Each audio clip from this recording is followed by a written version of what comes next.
अस्सलाम वालेकुम नाज़रीन, मैं Asad Abbas Bhatt advocate high court हाज़िर खिदमत हूँ कुछ नई कानूनी, आइनी और सियासी खबरों के साथ जो शायद आपके इल्म के अंदर इजाफा कर सकती हैं। नाज़रीन, चंद खबरें हैं। एक तो ये है कि मरीम नवाज़ साहिबा को ऑनरेबल लाहौर हाई कोर्ट ने किस वजह से बुलाने का अंदिया दिया है। क्या नहीं होगा तो मरीम नवाज़ साहिबा को अदालत में पेश होना पड़ेगा। इसके अलावा जनाब जो है वो इस्लामाबाद के डिस्ट्रिक्ट एंड सेशन कोर्ट ने बानी पीटीआई को 9 मई के एक मुकदमे में बरी कर दिया है।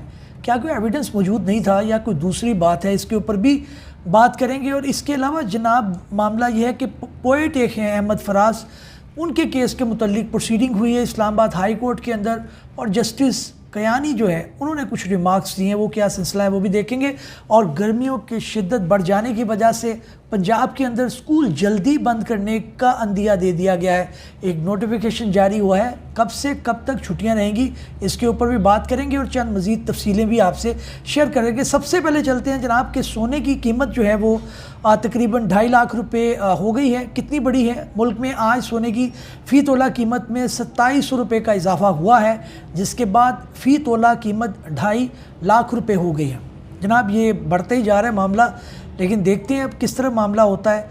एक इसके अलावा खबर है जनाब कि ऑनरेबल चीफ जस्टिस काजी फायज़ ईसा ने तोशाखाना के अंदर जो है वो एक तोहफ़ा जमा करवाया है। वो क्या तफसील है वो पढ़ लेते हैं। चीफ जस्टिस काजी फायज़ ईसा ने तोहफे में मिला कीमती कलम तोशाखाना में जमा करवा दी। एक कलम मिला उनको, बहुत कीमती था, उसको उन्होंने तोशाखाना में जमा करवा दिया। समझदारी का मुजाहिरा भी था और ख़ुद भी वो जाहिर है मुल्क के चीफ जस्टिस हैं, वो एक सारे क्राइसिस से गुजरे हैं। उन्हें मालूम है कि ये तोहफे किस तरह आपकी हथकड़ियाँ, आपकी बेड़ियाँ बनकर आपके आड़े आ जाते हैं और आपका मकसद जो है वो किसी दूसरी तरफ चला जाता है। आपको अगर इस मुल्क के अंदर किसी मनसब पर रहना है, कोई आपकी बात सुनी जाती है, कोई कही जाती है, तो फिर ये एहतियाती तदाबीर हैं जो आपको अडॉप्ट करनी चाहिए। अभी बानी पीटीआई का, बुशरा बीबी का, आज जो है वो दूसरे जो पॉलिटिकल लीडरान हैं, नवाज़ शरीफ देख लें, कोई ऐसा यूसुफ गिलानी देख लें, उसके अलावा भी कई पॉलिटिशियंस हैं जिनके ऊपर अगर आप बात करें तो केस कोई नहीं मिलता, सिर्फ तोशाखाना उनके आड़े आ जाते हैं। तो चीफ जस्टिस साहब ने क्या किया जी? चीफ जस्टिस काजी फायज़ ईसा ने तोहफे में मिला कीमती कलम बाबे काबा तोशाखाना में जमा करवा दिया। राब्ता आलम इस्लाम के सेक्रेटरी ने 8 अप्रैल 2024 को चीफ जस्टिस से मुलाकात की थी। इस मौके पर राब्ता आलम इस्लाम के सेक्रेटरी ने कीमती कलम चीफ जस्टिस को तोहफे में दिया था। सेक्रेटरी काबीना डिवीजन्स ने वज़ीर आज़म से मंजूरी के बाद कलम सुप्रीम कोर्ट म्यूज़ियम में रखने की मंजूरी दी। चीफ जस्टिस ने कीमती कलम वज़ीर आज़म की मंजूरी के बाद सुप्रीम कोर्ट म्यूज़ियम में रखवा दिया। इस हवाले से चीफ जस्टिस पाकिस्तान के सेक्रेटरी ने सेक्रेटरी काबीना डिवीज़न को ख़त लिखा था। अच्छी बात है जनाब, बहुत अच्छी बात है। आगे चलते हैं जनाब। बानी पीटीआई के मामले में बड़ा एक इंकशाफ हुआ है जनाब। 9 मई को एक मुकदमे में बरी हो गए हैं। 9 मई का एक मुकदमा, क्या तफसीली फ़ैसला भी उसका जारी हो गया जी। इस्लामाबाद के डिस्ट्रिक्ट एंड सेशन कोर्ट ने बानी पीटीआई को 9 मई के थाना कुन्हा के मुकदमे में बरी कर दिया, जिसका तफसीली फ़ैसला भी जारी हो गया। अच्छा, ये एक बड़ी बात है। जब 9 मई हुआ उस वक़्त चेयरमैन पीटीआई जो है वो ज़ेर हिरासत थे। वो आपको पता है इस्लामाबाद गए थे, वहाँ पर उनको अरेस्ट कर लिया गया था। उसकी पादाश के अंदर यहाँ पे प्रोटेस्ट निकले, कुछ लोगों ने जो है मामले को क्रॉस किया, उसकी बाउंड्रीज़ को क्रॉस किया और इदारों पर हमला किया। वो चीज़ें अपनी जगह पे गलत हैं, लेकिन देखना ये है कि क्या चेयरमैन पीटीआई ने कोई डायरेक्ट इसके अंदर कोई उस तरह का एविडेंस मौजूद हो कि उन्होंने कहा हो कि जनाब मुझे पकड़ लिया है, मुल्क को आग लगा दें या फ़लाँ अदारे को जो है अटैक करें। इस तरह का एविडेंस नहीं मिल रहा। तो ये चेयरमैन पीटीआई जो है वो जबानी पीटीआई जो हैं अभी उनके ये आज उनको मिलेगा कि उनको 9 मई के मुकदमात के अंदर उनकी बरियत बड़ी वाज़िया नज़र आती है, क्योंकि वो ज़ेर हिरासत थे और यही कोर्ट ने कहा है कि जनाब मुझे तो कोई एविडेंस नज़र नहीं आया प्रोसिक्यूशन का कि ये वो कहे कि जनाब ये इसके अंदर मुलव्वस थे और इन्होंने कोई डायरेक्टली इसके अंदर मामला किया था। लेकिन बहरहाल दूसरे जो मुकदमात हैं, तोशाखाना हो गए, उसके अलावा जो है वो आपको पता है अल-कादर ट्रस्ट का एक मामला है, उसके अंदर भी उनको निकलना होगा। फिर साइफ़र वाला एक मामला है। बड़ी अनफॉर्चुनेट बात है कि नवाज़ शरीफ का उठा लें, अल-अज़ीज़िया और फ्लैगशिप रेफरेंस, फ़लाना रेफरेंस कहाँ गई। उसके अलावा आपको पता है कि वो एक जो इनका इस्लामाबाद में जो चला सारे मामले केसेस चले, लेकिन ये अपना आप खड़े नहीं होते। हमारे यहाँ पे प्रोसिक्यूशन डिपार्टमेंट जो है उनको मजबूत बनाने की ज़रूरत है। अगर उनको कोई कहे जनाब इनके ऊपर फ़लाँ केस करें, अगर वो नहीं बनता वो इनकार करें, वो कर देते हैं, टाइम के साथ वो अपने पाँव पर खड़ा नहीं होता और मुकदमा जो है कोलैप्स कर जाता है, जिसकी वजह से आज तक प्रोसिक्यूशन डिपार्टमेंट नहीं बन पाया। लोग अदालत को बुरा कहते हैं। एज ए लॉयर मैं आपको बताऊं, अदालत ने जो एविडेंस पेश किया है उसको परखना है, उसको देखना है, उसकी सदाकत को समझना है और लॉ की इंटरप्रिटेशन करनी है। Court is not a prosecution department. ये प्रोसिक्यूशन डिपार्टमेंट की एक जिम्मेदारी है कि वो अपने आप को इतना तगड़ा करे कि जो केस नहीं बनता उससे पहले दिन इनकार करे, और जो केस बनता है फिर उसे टिल सुप्रीम कोर्ट साबित करे। अनफॉर्चुनेटली ऐसा नहीं है और ये बड़ी एक अजीब सी बात है।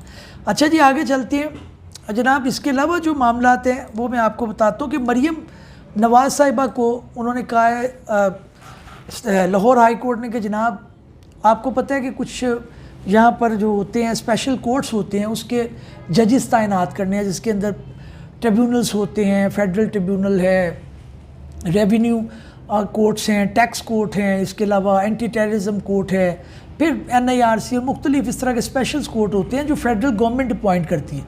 तो मज़ीद टाइम दे दिया है chief justice Lahore high court ने। उन्होंने कहा जनाब अगली तारीख तक अगर ये अपॉइंटमेंट ना हुई तो मरीम नवाज़ साहिबा इन पर्सन अदालत में पेश होकर वजाहत देंगी कि आया इन कोर्ट्स के अंदर जजेस क्यों नहीं तैनात हो रहे। उसकी ज़ाहिर एक वजह बड़ी ये भी है कि जनाब इसके अंदर वो क्या करें, अब वो कोर्ट्स नहीं चलती, काम नहीं होते, तो फिर वो काम वहीं पे अड़ा रहता है। तो इसलिए कोर्ट ने कहा कि जनाब ये होना चाहिए।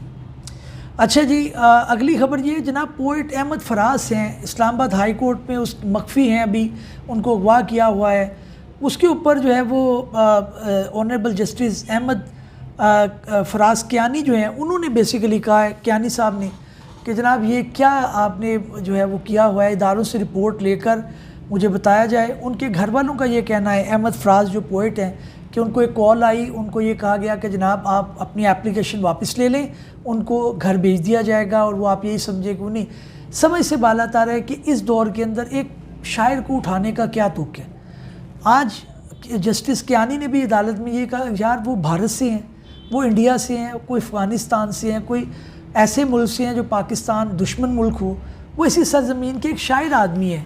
अगर थोड़ा सा रेवोल्यूशनरी है, 2-4 अशार उसने लिख दिए, तो हुकूमत वक्त को चाहिए कि उसको बर्दाश्त करे। क्रिटिसिज्म तो फिर यही होता है, और दायरे के रह के अंदर क्रिटिसिज्म किया जाए बिल्कुल ठीक है, दायरे से बाहर नहीं होना चाहिए। आप किसी को गालम गलोच ना करें, आप किसी को जो है फजूल इल्ज़ामात ना लगाएं।